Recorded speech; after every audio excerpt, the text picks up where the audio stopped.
So my name's Tony Spencer. I was one of the original members of Leo's group, and Business Acquisition Mastery, one of the OGs. yeah. So yeah, we're here in front of Capital Trailer and Equipment in sunny Helena, Montana. I moved from Washington State to take over this business, and it's a trailer sales and service dealership. So we sell trailers. We've got a very large inventory with a whole bunch of different offerings here.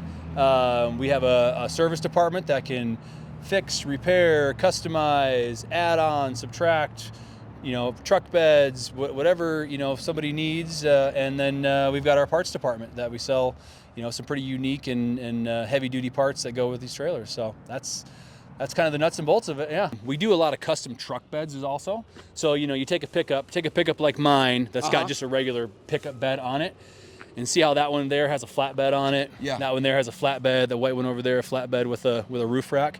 We do all that stuff. So we'll take their old bed off and we'll put a flatbed, which we carry, and then we could add tool upgrades and boxes and roof racks and ramps and all kinds of stuff to it. So you can take a regular F-150, take the back and you just customize the back of it? Is that what you're saying? 100%, yeah.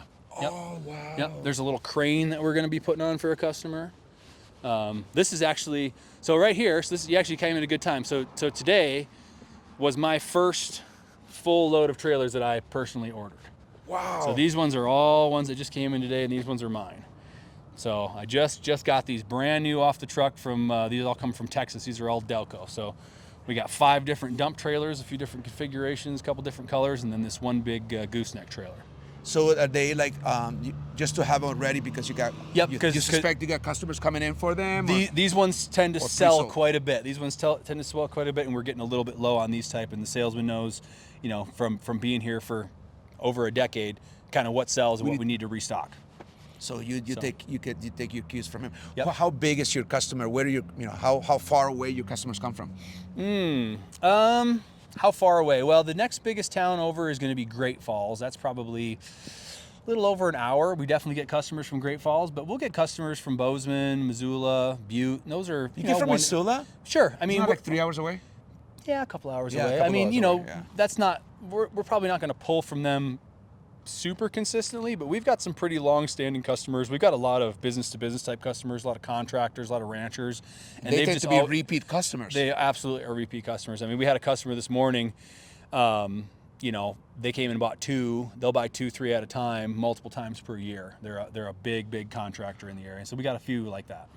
Wow. And then of course there's just one-offs, people who just, personal people who want their own trailer. I mean, so here's a stone and cabinet tile place, and we put that flatbed on for So them. this is your work.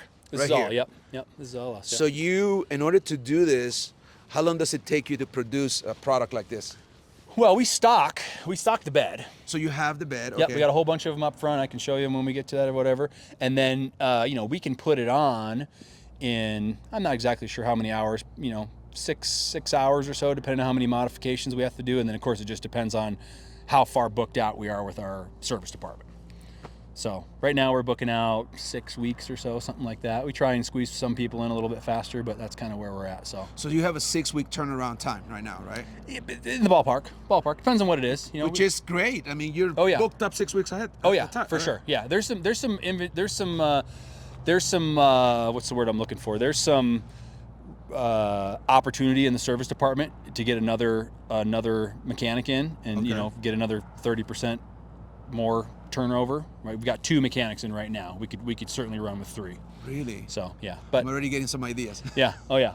Wow. So question for you, Tony. Sure. Like, how much do you know about this type of business before you decide to purchase one?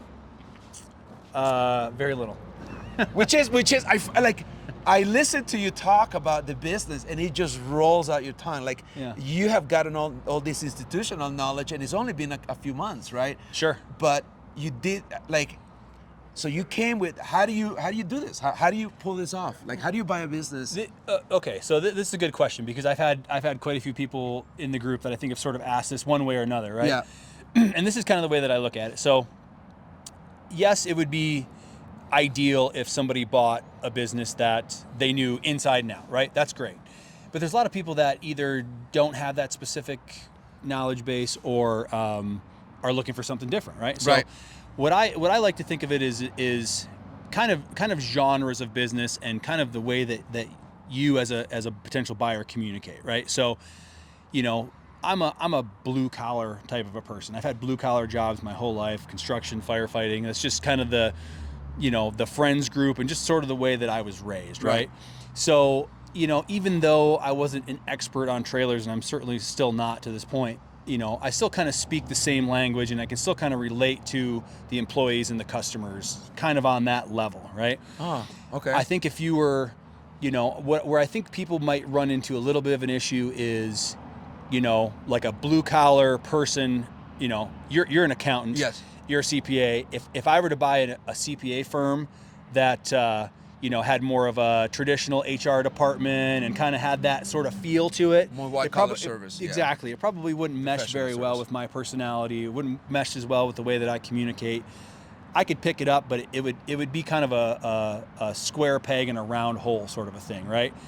So I think there's that element of affinity. You were already in that sort of mindset, right? And you had all this collateral knowledge, firefighting, and you know but yet, how do you manage to with the banks? Like, you know, like one of the questions that comes up in our group a lot is how am I going to convince the bank? And clearly you did, and you did it with multiple banks. Sure. What made them think like, hey, you know what?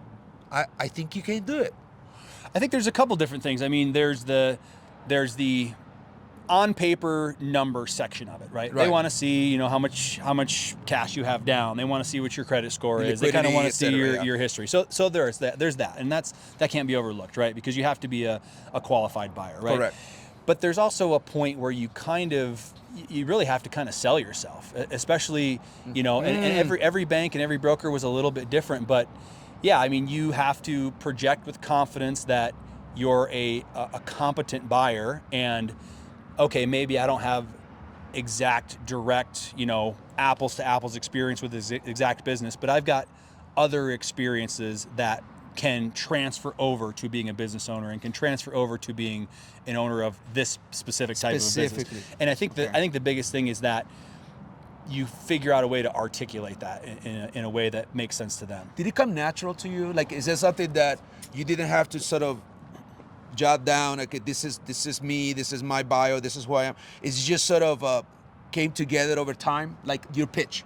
Like you got very good at your pitch, and I remember you practicing it. You got so effortless at your pitch to brokers, you got pretty systematic about it, and eventually you were landing meetings left and right. Is that because you kept practicing your pitch, or is that because you came to the conclusion that I found a wheelhouse and this business was in that kind of wheelhouse?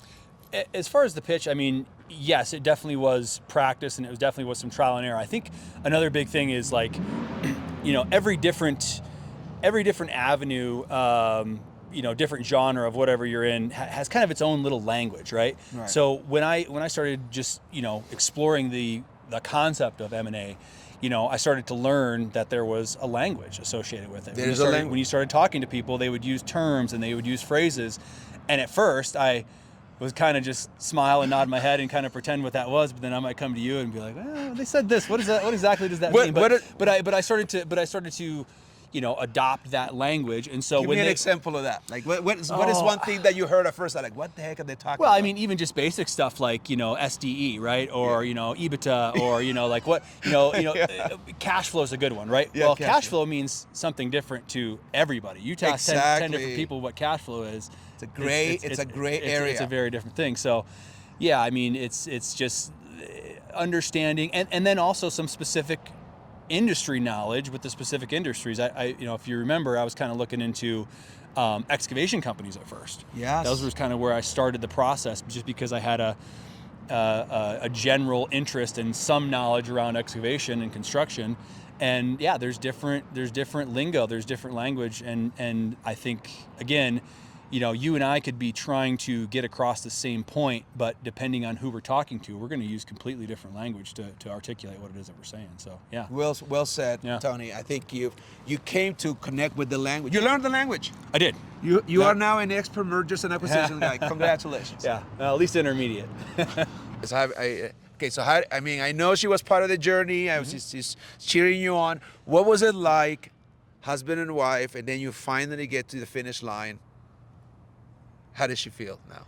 She's super supportive for sure. She's super supportive. There's a lot of logistics around. I mean, we're physically moving states, right? So that's a big deal. Buying a business and moving to another state. Okay. Yeah, I mean, we got little kids that are in school. We still got our house in Washington that we're getting ready to rent out. So like, I've made 3 or 4 trips home. I'm going home, actually flying home tomorrow. You are? I'm gonna fly home tomorrow, load up another U-Haul. This will be the second U-Haul trip. You'll see when you see my house. There's nothing in it right now, but yeah, another U-Haul tomorrow, and I'll be driving it back out, and then I'll be flying back again middle of December, and that'll be the final thing where we pack all the last of the stuff up, get the house ready to rent, close all the accounts, get the wait for the kids to be out of school for the winter break, and then we'll be moving out, and then that'll be the permanent move. How many kids do you have? Just two little boys. Yeah, 2 little 6 boys. and 4. Yep.